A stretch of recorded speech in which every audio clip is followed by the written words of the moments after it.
So we're going to move on to a story that we've been talking about back and forth. In fact, this is the one conversation that we've been talking about for this entire before this show even started, and it has to deal with Tulsi Gabbard. So Tulsi Gabbard today at 3 p.m. Hawaiian Standard Time will be doing her kickoff campaign in her home state. And this is a very big deal because if we all look back at who Tulsi Gabbard is, she used to be the second in command of the Democratic establishment. Above her was Debbie Wasserman Schultz. And as we all remember... In the DNC, so the actual Democratic Party. In the actual Democratic Party. So when we look back at 2016, we realize, or what everyone was seeing, a lot of progressives and independents were seeing, and corporate media didn't choose to acknowledge, was that there was clear election fraud happening. Let's not forget that the Clinton campaign and the Democratic establishment were working together to deny Bernie Sanders the nomination. Clear election fraud was happening, and Tulsi Gabbard stepped down, and she walked away from it because she felt it was unfair, it wasn't democratic, and it wasn't right to all the voters. And she endorsed Bernie. Yeah, and then she also endorsed Bernie Sanders. So this is a big deal, and I'm really glad to see her do this kickoff campaign. It's about time she starts making more of a pushback towards corporate media and the Democratic establishment. But it's very important to note, if you look at how Tulsi Gabbard is being portrayed in the media and compare it to Kamala Harris, it is night and day. Tulsi Gabbard is constantly being viewed as homophobic, pro-war, pro-dictator.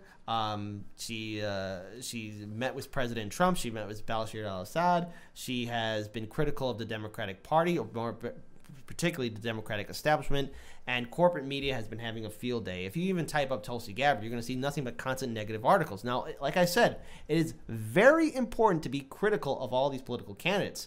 But again, if you compare it to Kamala Harris, nothing but glowing articles and how great she is. What I want to see is fairness.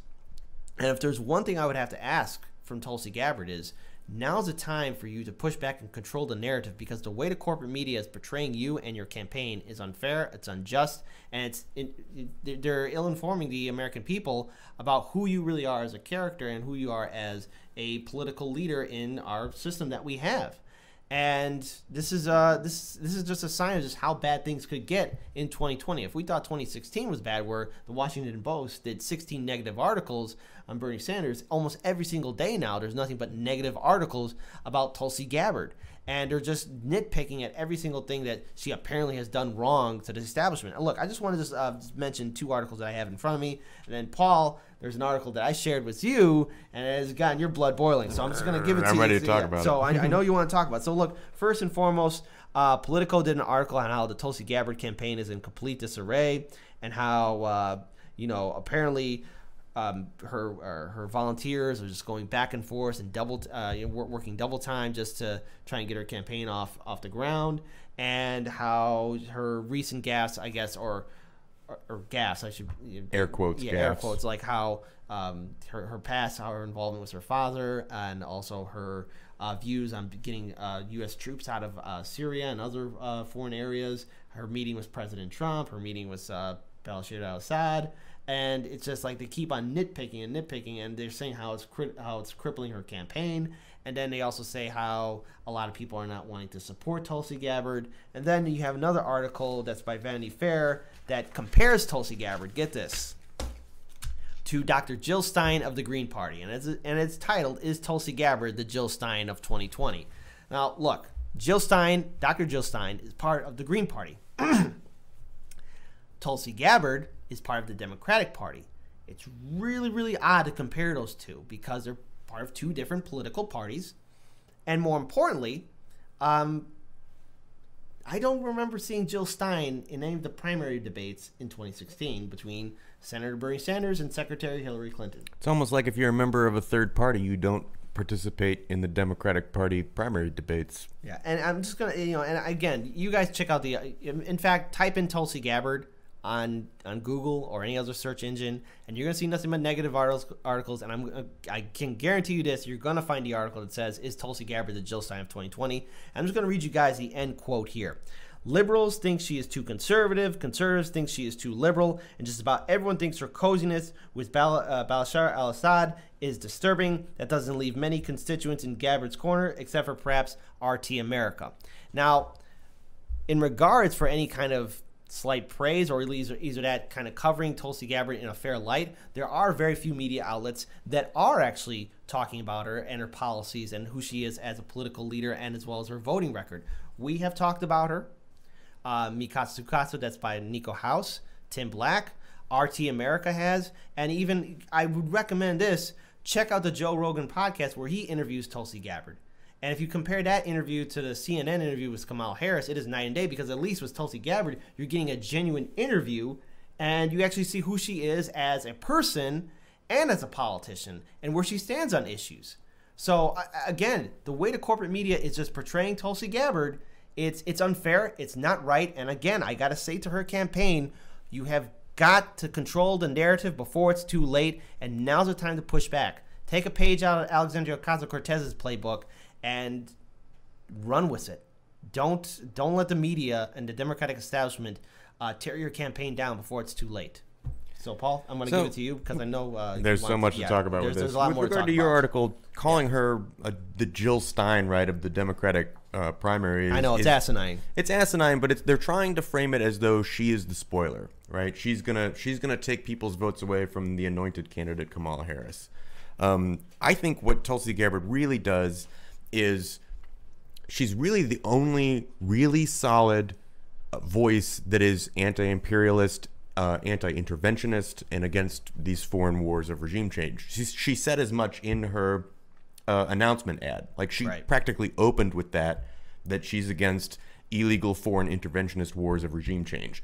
What politician in America, in any party, do you hear saying that? I mean, Jill Stein. Yeah. But that's the comparison there. Now, and the thing is too, it's just because I'm going to give. She has the military bona fides to say something like that too. Yeah, and again, there's like we said, there's very few places that are actually vetting her correctly. And a shout out to actually the Tim Black TV show that actually just messaged us on our comment chat. Thank you for joining us. And it's very clear that we do need to vet all these candidates, but fairly. The way the media is doing it, though, it's ridiculous towards Tulsi Gabbard. So let's talk about the recent article that's been released today. It just pisses me off. Go ahead. This is how MSNBC is covering Tulsi Gabbard. Russia's propaganda machine discovers 2020 Democratic candidate in Tulsi Gabbard. Mm-hmm. Basically, they're alleging that a bunch of Russian trolls are propping her up. The only reason she has any popularity at all, the only reason she has any support, is a bunch of Russian bots and Russian trolls. And Sputnik gave her a fair article, and RT America gave her some fair articles too. That's shocking. That's their evidence. It's very similar to sort of the Russiagate story. The entire evidence, as far as it's articulated in mass media, is 100% circumstantial. Oh, Sputnik wrote a favorable article about her because she's not for foreign interventionism in Syria, or she met with Bashar al-Assad, or she doesn't want to spark a new war with North Korea. How terribly Russian of her to not want war. Like, she must be a Putin puppet. Now, be ready for this. You're going to see this about Tulsi Gabbard repeatedly. You're going to see this about Bernie Sanders. You're going to see this about any candidate who's against foreign interventionist wars. You're going to see this about any candidate who could do anything that could be perceived as potentially what Russia would want America's actions in the geopolitical stage to be. Like, hey, let's try to have peace talks. Oh, how dare you want peace? Russia wants you to have peace. You're a Russian tool. Like, this is so ridiculous. And if you kind of look back at America's diplomatic history, or at least according to the propaganda that the media used to share with us, that the United States only wants peace. We only want diplomatic relations. Look, I think it's very important that we do talk to these dictators and some of these tyrants. I mean, not to be in any favor of their actions, but to at least try and create a better future. You just can't be creating peace through war and violence. Look what happened with the decimation of Saddam Hussein and Muammar Gaddafi. I mean, both of those regions are still conflicted with war, and those dictators, while they were tyrants, they did have some order, but again, they were horrible people. But the way the United States handled it in destroying those governments was ass backwards. The United States financially and militarily supports 73% of the world's dictators. Yeah. When the news and your politicians come on TV and tell you we have to go to war with country X because their leader is a dictator, don't believe them. Don't believe them. That is not adequate justification for unilateral, unjustified, illegal foreign wars of regime change. So what else is happening? This is an interesting quote from this article, and remember, this is an MSNBC article or NBC News article that I think is itself extremely biased against Tulsi Gabbard, and they're referencing an article that ran on, I believe, RT America. You know, that bastion of liars like Larry King and Ed Schultz, the late Ed Schultz, and good old Lee Camp. Good old Lee Camp, yeah, all those Bolsheviks or something. They say, the MSNBC article says, the unsigned article, referring to the Russian article, with Representative Tulsi Gabbard entering the 2020 presidential fray, establishment figures both right and left are scrambling to smear the anti-war congresswoman with impeccable identity politics bona fides. Ever since her 2017 visit to Syria, Gabbard has been condemned for daring to seek first-hand accounts rather than blindly trust the mainstream media narrative. So on Friday, the pundits were again off to the races with fresh accusations of Assad sympathizing. This is the basis of their argument. She doesn't want war in Syria because, wait, you just say he's a dictator, so that justifies war? Oh, wait, so you say that there are chemical weapons that he set off that you have no evidence of, that you admit that you have no evidence of, that maybe it's good to go open a dialogue here and find out what really is the truth on the ground. And, oh, God, how dare you go there in person and try to actually do a fact-finding mission, you Russian bot. Yeah, and then on top of that too, I mean, isn't that the job of our elected officials, especially Congress? Because Congress does have the power, or in theory, to authorize war with another country. I mean, right now, basically the president says he wants to go to war, no matter who it is, Democrat or Republican. We go to war, and then that's that. We don't ask Congress for approval anymore. The last president to do so was Franklin Delano Roosevelt. And the very fact that you have an elected official going to a war-torn area to find out what's going on a fact-finding mission in order that she can get the proper information so that we can actually really discuss on how to deal with this crisis in Syria, the corporate media decides to portray her as a Russian bot. And then on top of that, too, her meeting with President Trump. Well, a lot of Democrats, as I recall, have met with President Trump, too, even long before he ran for president. Wait, I mean, it's almost like Schumer and Pelosi met with Trump about a border wall a couple of months ago. I bet they're Trump apologists. They're Trump sympathizers. Right. I mean, and then let's also count it even the 2 years before they had that sit-down meeting with President Trump on that border wall. I mean, all the corporate media is doing is just painting her in a negative light and portraying her for something that she's not. And my big concern is that most of the populace here in the country, we got to remember in 2016, half the population chose not to vote or chose not to get involved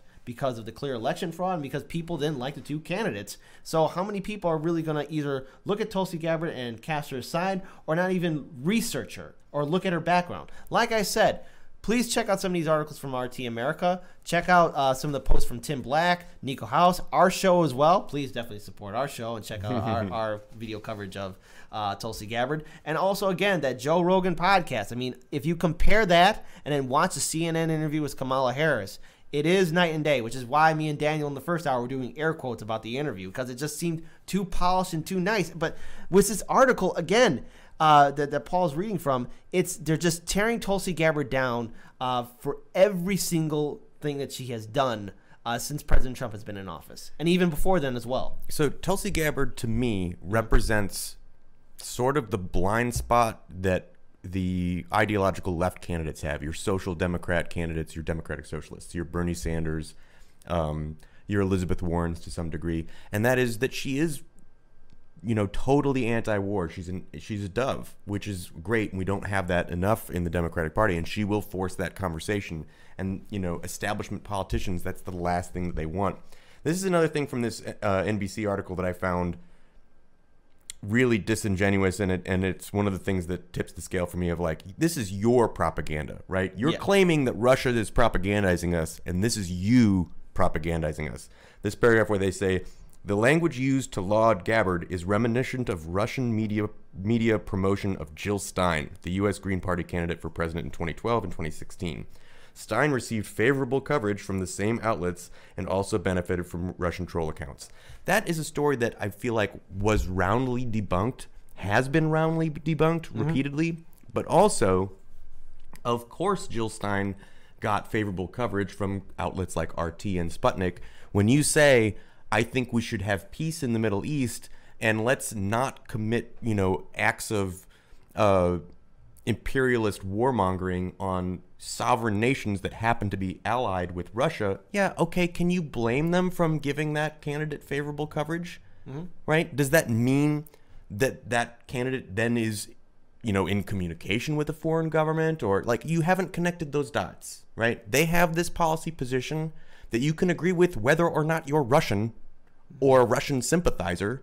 You could just be an anti-war person and hold that position. But because they hold that position, Russian tool, you know, puppet of the Kremlin. You know, I think what we have to remember is that there's a sickness in our media, and it's because the media is owned by corporations, and the corporations only care about their profit. And what we have to remember is a lot of these corporations have business relationships with the military-industrial complex. And the very fact we have an elected official who's now running for the nomination that's saying that we need to have peace talks, we need to end our military conflicts overseas, is a threat to them. And of course, because they have these corporations, because they have relations with the military-industrial complex, are then going to tell their properties, i.e. being the media, ABC, CBS, CNN, Fox News, you name it, are all going to write all these negative articles about Tulsi Gabbard and defaming her character. Look, you got to vet your candidates. You got to look at all the candidates, but do it fairly. And the way the media is doing it right now for Tulsi Gabbard is a true injustice to the American people. You just can't have a system that's going to favor one candidate and like Kamala Harris and just give her nothing but praise and glory, and then for another one with someone like Tulsi Gabbard and say she's a horrible candidate, she is a Russian bot, she doesn't have a chance. Everyone beware of Tulsi Gabbard. She's the Jill Stein of 2020. That's nuts. It's not right. It's not factually fair. And for a lot of reporters that are doing this and calling her this and writing these negative articles just to, I guess, pay the bills, you're doing a disservice. And it's not right. And that's why a lot of people don't trust the mainstream media anymore. Bernie Tulsi 2020. Oh, there we go. That sounds pretty good. And the thing is, look, this is a sign of things to come, because if they're doing this to Tulsi Gabbard right now, just imagine what they're going to do to Bernie Sanders when he makes the official announcement that he's going to run. It's going to be just as bad. If the Washington Post did 16 negative articles about his campaign in one day, I can imagine what they're going to do in the 2-year time frame for Bernie Sanders. And already, look at what they're doing to Tulsi Gabbard already. And it's not right. And I want to give a shout out to a lot of people who are commenting right now on our chat. Carbomas, I thought that attacking veterans was a sin in the United States. I guess so. I mean, hey, I thought we were supposed to support our veterans. That should be the counter argument, right? Yeah. Like, Tulsi Gabbard's a Russian bot. You're not allowed to attack veterans. Yeah, and then again, shout out to Captain Jax.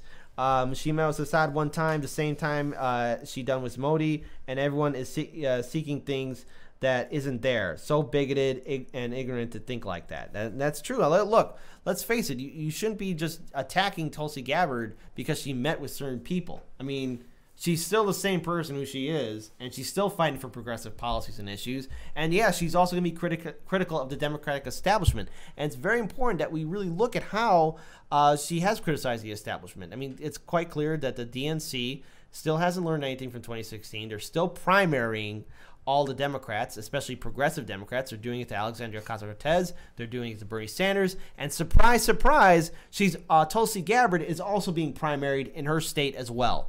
Mm-hmm. So the Democrats are threatened by progressives. And her primary opponent already has all the support of sort of establishment Democrats. That is true. I think it's worth pointing out while we're still on this story, the fact that Tulsi is going to be able to pull Bernie a little bit to the left, at least on foreign policy issues, and hopefully Warren as well. It's worth noting that there's a weird kind of narrative that's coalescing around Warren as sort of like, how do I put it? Like she's the reasonable alternative to these Russian bot candidacies. Be prepared for it, right? Just be prepared that Bernie is going to be smeared as a Russian agent. Tulsi is already being smeared as a Russian agent. Here's my thought on Elizabeth Warren.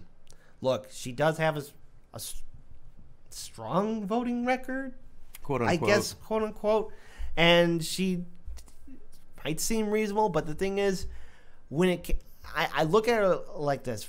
during the 2016 primary. She had ample opportunities to support Bernie Sanders and call out the clear election fraud that was happening. And a lot of people were disappointed that she didn't, or in fact, she just decided not to even talk about it at all. But if you compare that to Tulsi Gabbard, someone who walked away from the DNC and decided to stand up for her own values, that's what I like out of a person. A fighter who's going to fight for their own beliefs and not back down. And what Tulsi Gabbard did in 2016 was a very big deal. It was a huge risk to her political career, but she did the right thing. She called out what was happening during the 2016 primary. There was election fraud. Elizabeth Warren didn't do that. And there's a lot of other things to be critical of Elizabeth Warren on, but also there's a lot of positive things too. But in regards to being a more reasonable opponent, I don't know. And again, it should be noted that she's doing an exploratory mission to find out whether she should run for president or run for the nomination or not. So whether or not she makes the true official announcement that she is going to run has yet to be seen. I don't know. I just don't know what to really think. But I just want to get back to the point about what's happening with Tulsi Gabbard and her campaign. It's unfair. And I'm just going to say this one more time to Tulsi Gabbard and to her campaign. Take back the narrative and control it before the corporate media continues to kick you down even further down the road. Take it away from them because it's not right and what they're doing is unfair. So all the best to your campaign because you got a clear mountain to climb. Don't let the DNC establishment and corporate media ruin everything that you've done.